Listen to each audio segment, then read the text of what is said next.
Hi అండి. Welcome to Usha memes channel. ఎలా ఉన్నారండి అంతా? బాగున్నారా? అందరూ బాగుండాలి, అందులో నేనుండాలి. ఈ మాసం ఏంటండి, రంజాన్ మాసం కదా! అందుకోసమని నేను హోమ్ మేడ్ హలీం చేశాననమాట. మీకు కూడా నచ్చుతుంది. ఒకసారి ట్రై చేయండి ఇంట్లోనే. కూడా ఖచ్చితంగా నచ్చుతుందండి. ఇంట్లోనే ట్రై చేయండి. ఎంత టేస్టీ వచ్చిందంటే బయట మనం కొనే హలీం ఉంటుంది చూడండి, ఆ టేస్ట్ వచ్చిందంట. ముఖ్యంగా నేను ఫస్ట్ టైం అండి చేసిండేది. నేను ఎక్స్పెక్ట్ చేయలేదు ఈ టేస్ట్ వస్తుందని. చాలా ఓపిక ఉండాలన్నమాట హలీం చేయాలంటే. అలా చేశానండి. మొత్తానికి నాకు చాలా హ్యాపీ అనిపించింది. ఎందుకంటే ఫస్ట్ టైం నేను ట్రై చేసినందుకు అది వచ్చిన టేస్ట్‌కి చాలా హ్యాపీగా ఫీల్ అయ్యాను. నిజంగా అండి అస్సలు టేస్ట్ ఎంత బావుందంటే నిజంగా చెప్తున్నాను, బాగా వచ్చిందనమాట. నా ఫేస్‌లోనే చూడొచ్చు మీరు నేనెంత ఇష్టంగా తింటున్నాననేది.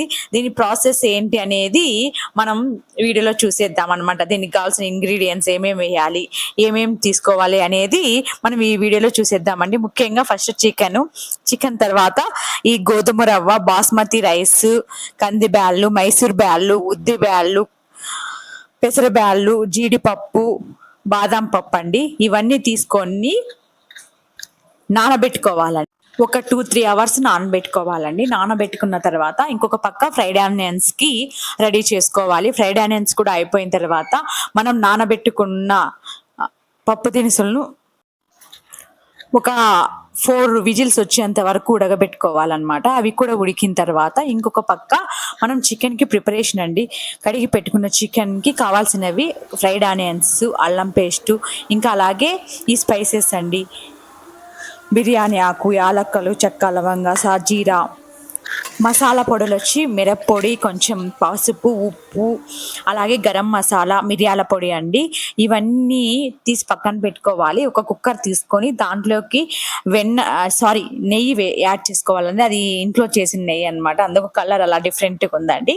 నెయ్యితో పాటు కొంచెం ఆయిల్ కూడా యాడ్ చేసుకొని పెట్టుకోవాలి. ఆయిల్ కూడా యాడ్ చేసుకున్న తర్వాత కొంచెం ఆయిల్ అవన్నీ యాడ్ చేసిన తర్వాత మనం పక్కన తీసి పెట్టుకున్న బిర్యానీ ఆకు, అలాగే సాజీరా, యాలకులు, మిరియాలు అన్నీ దీంట్లో వేసుకొని వేయించుకోవాలి. ఇవి వేగిన తర్వాత మనం చేసి పెట్టుకున్న ఫ్రైడ్ ఆనియన్స్ కూడా దీంట్లో కొన్ని యాడ్ చేసుకోవాలన్నమాట. యాడ్ చేసుకున్న తర్వాత కొంచెం అల్లం వెల్లుల్లి పేస్ట్ ఫ్రెష్ది అయితే బాగా టేస్ట్ వస్తుందని నేను ఫ్రెష్దే వేస్తున్నాను. అది కూడా వేగిన తర్వాత పచ్చివాసన పోయేంత వరకు అల్లం వెల్లుల్లి పేస్ట్ పచ్చివాసన పోయేంత వరకు వేయించుకుని తర్వాత చికెన్ యాడ్ చేసుకోవాలండి. నేను ఇక్కడ బోన్లెస్ తీసుకున్నాను. బోన్స్ ఉన్న కూడా ఇంకా టేస్ట్ వస్తుంది. అంటే నేను కుక్కర్లో చేస్తున్నా కదా, సరిగ్గా ఉడకదేమని బోన్లెస్ చికెన్ తీసుకున్నాను అనమాట.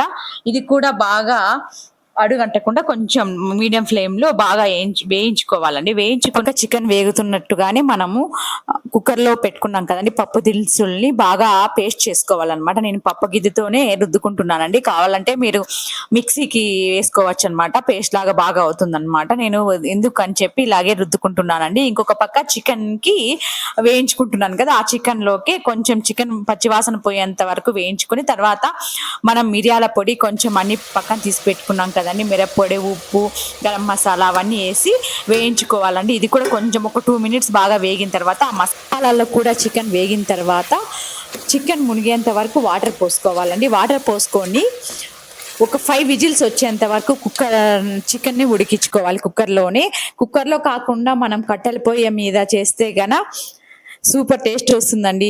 ఒక 5-6 అవర్స్ ఓపిక చేసుకొని చేస్తే బాగుంటుంది. కానీ నాకు అవైలబుల్ లేవు కాబట్టి అవేవి నేను కుక్కర్లో గ్యాస్ స్టవ్ మీద చేశాను. అయినా టేస్ట్ మాత్రం ఏమాత్రం తగ్గలేదండి. చూడండి, ఒక 5 విజిల్స్ తర్వాత తీసేసి పైన ఆయిల్ ఉంటుంది కదా, చికెన్ ఉడికిన తర్వాత ఆయిల్ అంతా పక్కన తీసి పెట్టుకోవాలి. ఈ ఆయిల్ ఎందుకంటే మనం హలీం అంతా అయిపోయిన తర్వాత పైన వేసుకొని తింటే టేస్ట్ మాత్రం అదురుసుగా ఉంటుంది. దానికోసం అని మనము తీసి పెట్టుకోవాలి. తీసి పెట్టుకున్న తర్వాత ఉడకబెట్టిన చికెన్ మనం చేసుకున్న పేస్ట్ బాగా కలుపుకొని బాగా పప్పు గిద్దెతో రుద్దుకోవాలి.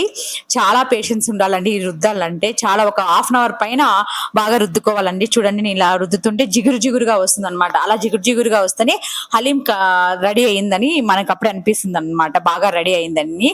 తర్వాత ఇలా వచ్చిన తర్వాత కొంచెం ఫ్రైడ్ ఆనియన్స్, కొత్తిమీర కూడా దీంట్లో యాడ్ చేసుకొని మళ్ళీ కొంచెం సేపు బాగా కలుపుకోవాలండి. బాగా కలిపిన తర్వాత చూడండి, ఇలా జిగురు కూడా ఇంకెంత బాగా వచ్చిందో కదా. కలర్ కొంచెం డిఫరెంట్ ఉన్న టేస్ట్ మాత్రం ఎక్సలెంట్గా వచ్చిందండి. నాకు నిజంగా అంటే చాలా హ్యాపీ అనిపించింది. చూడండి, ఇలా ఫైనల్ గా ఇలా రెడీ అయిందనమాట.